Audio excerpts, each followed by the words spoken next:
Naughty world की family में आपका वेलकम है। लाइक कीजिए, शेयर कीजिए और सब्सक्राइब कीजिए और बेल आइकन को प्रेस कर दीजिए और कमेंट करना ना भूलें और नई नई कहानी का आनंद लें।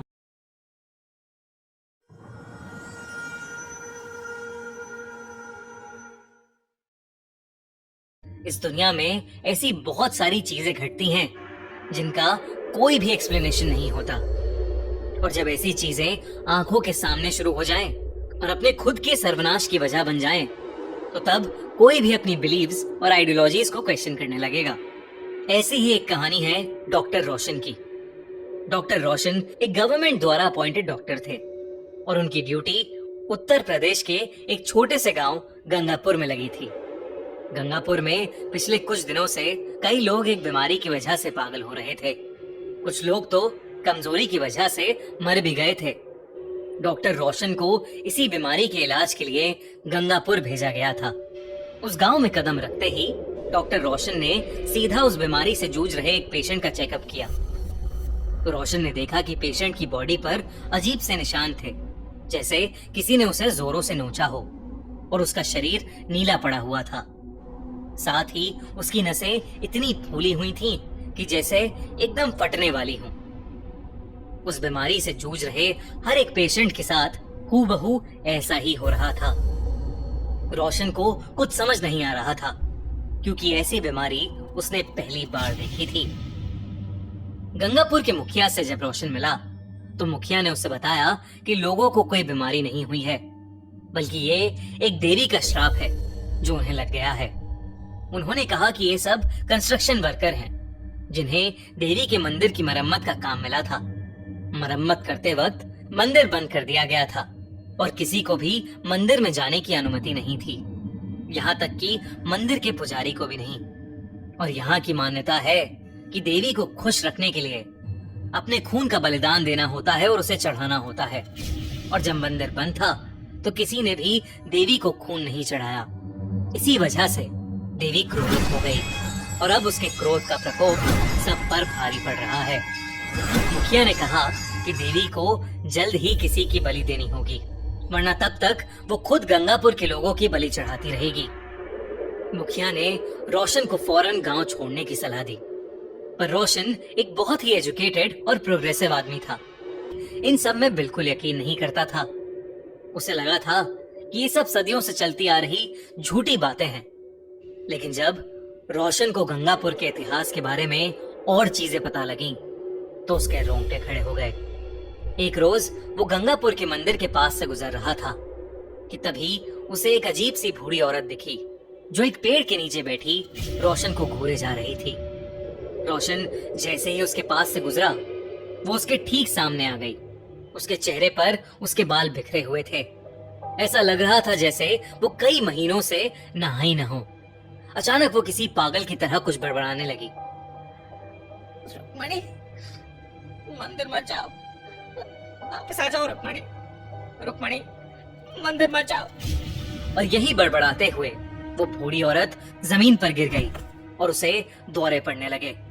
रोशन उस पागल बूढ़ी औरत की इस हरकत से घबरा उठा। वहां एक और आदमी भी घूम रहा था, जिसने उस पागल औरत को वहां से भगा दिया। और फिर उस आदमी ने रोशन को रुक्मणी के बारे में बताया। उसने कहा कि करीब 2 साल पहले उसी पागल औरत की 16 साल की बेटी घूमते घूमते उस देवी के मंदिर में चली गई, और जब से वो वापस आई तब से ऐसा लगने लगा कि किसी ने उसके ऊपर काला जादू कर दिया हो।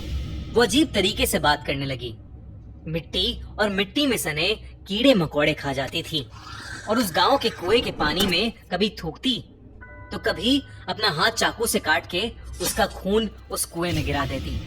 दोस्तों, मार्केट में एक नया ट्रेडिंग प्लेटफॉर्म आया है, एम ट्रेडिंग, जहां आप stocks, gold, crypto currencies trade कर सकते हैं, और वो बहुत अमेजिंग बेनिफिट्स दे रहा है। ट्रेडिंग स्टार्ट करने के लिए आप कुछ ही सेकंड्स में अपना एम ट्रेडिंग अकाउंट ओपन कर सकते हो। अगर आपने पिन कमेंट की लिंक से अपना अकाउंट ओपन किया तो सीधा $30 अकाउंट में डिपॉजिट हो जाएंगे, और तो और अपने अगले डिपॉजिट पर 200% का बोनस भी मिलेगा।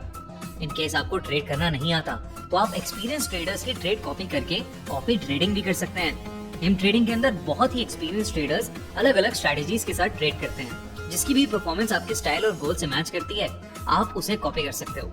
आप अपने फंड्स अलग अलग स्ट्रेटेजीज पर स्प्लिट भी कर सकते हो और तो और आप कुछ ही मिनट्स में अपने फंड्स यूपीआई बैंक अकाउंट या क्रिप्टो में विड्रॉ भी कर सकते हो with 24/7 customer support. Link description और पिन कमेंट में है। जल्दी से साइन अप करो और $30 अपने अकाउंट में पाओ और 200% बोनस अगले डिपॉजिट पर भी। बोनसेस लिमिटेड है तो देर मत करना। लोगों को लगने लगा कि जब वो मंदिर में गई होगी तो उसने ना चाहते हुए भी देवी को नाराज कर दिया होगा, जिसकी वजह से देवी ने क्रोध में आकर रुक्मणी को एक श्राप दे दिया। देखते ही देखते रुक्मणी की हालत और बिगड़ने लगी और एक दिन रुक्मणी गांव से गायब हो गई और वो तब से लापता है। उसकी बूढ़ी माँ उसके जाने का गम बर्दाश्त नहीं कर पाई और पागल हो गई। अब राह चलता कोई भी इंसान उसे दिख जाए तो वो उसे रुक्मणी कहने लगती है और उसे दौरे पड़ने लगते हैं। रोशन का एक किस्सा सुनकर दिल बैठ गया, लेकिन फिर भी उसने उस आदमी से पूछा कि क्या वो सच में मानता है कि ये सब देवी के श्राप की वजह से हुआ है। उस आदमी ने कहा कि उसके मानने न मानने से सच्चाई नहीं बदलेगी। उसने कहा कि पिछले कई सालों से गंगापुर में न जाने कितने लोग गायब हुए हैं और न जाने कितनों की मौतें हुई हैं। कई लोग रुक्मणी की तरह पोजेस्ड भी हो चुके हैं। उस रात रोशन रुक्मणी के बारे में ही सोचे जा रहा था और बड़ी मुश्किल से उसे नींद आई थी, लेकिन आधी रात में अचानक से पानी की टप-टप की आवाज से रोशन की नींद खुल गई। उसने देखा कि ऊपर पंखे से कुछ नीचे टपक रहा है। जब रोशन ने ध्यान से देखा तो उसके होश उड़ गए। वो पानी नहीं, खून की बूंदें थीं। रोशन ने देखा कि उसके पूरे कमरे में खून ही खून फैला हुआ था और उस खून में किसी के कदमों के निशान भी थे। उन निशानों को फॉलो करते हुए रोशन अपने घर के बाहर पहुंचा तो उसने देखा कि एक 16-17 साल की लड़की नीचे बैठकर पागलों की तरह मिट्टी और मिट्टी में सने कीड़े खा रही है। उसका शरीर बिल्कुल वैसा ही दिख रहा था जैसे वो उसी बीमारी से जूझ रही हो। नसें फटने को थीं और चेहरे पर नीला रंग, अजीब से निशान। उस लड़की के आसपास भी खून भरा पड़ा था। वो लड़की एकदम से उठ खड़ी हुई और फिर बहुत ही अजीब तरीके से चलते हुए रोशन की तरफ आने लगी और फिर अचानक ही उसने रोशन का गला पकड़ लिया और उसे हवा में उठा लिया। इससे पहले कि रोशन कुछ कर पाता, उस लड़की की आंखें सफेद हो गईं और उसे अजीब से दौरे पड़ने लगे। उसने रोशन का गला छोड़ दिया और रोशन नीचे गिर पड़ा। रोशन के गिरते ही वो लड़की भी बेहोश हो गई। जब रोशन ने उसे चेक किया तो उस लड़की की सांसें नहीं चल रही थीं। रोशन उसे तुरंत हॉस्पिटल लेकर गया, लेकिन वहां जो उसे पता चला उससे उसके रोंगटे खड़े हो गए। जब उस लड़की के टेस्ट हुए तो पता चला कि वो उस रात नहीं बल्कि कई दिनों पहले ही मर चुकी थी और वो कोई और नहीं बल्कि उस गांव में रहने वाली उस पागल औरत की बेटी रुक्मणी ही थी।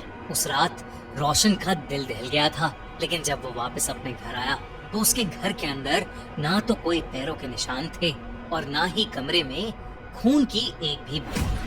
रोशन को कुछ समझ नहीं आ रहा था कि उस रात उसके साथ क्या हो रहा है।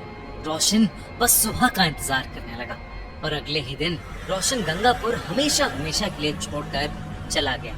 आज भी वो ये सोचता है कि रुक्मणी अगर पहले ही मर चुकी थी तो उस रात वो उसे कैसे दिखी और क्यों दिखी। क्या सच में रुक्मणी और उन कंस्ट्रक्शन वर्कर्स को देवी का श्राप लगा था? आपको क्या लगता है? हमें कमेंट्स में जरूर बताइए।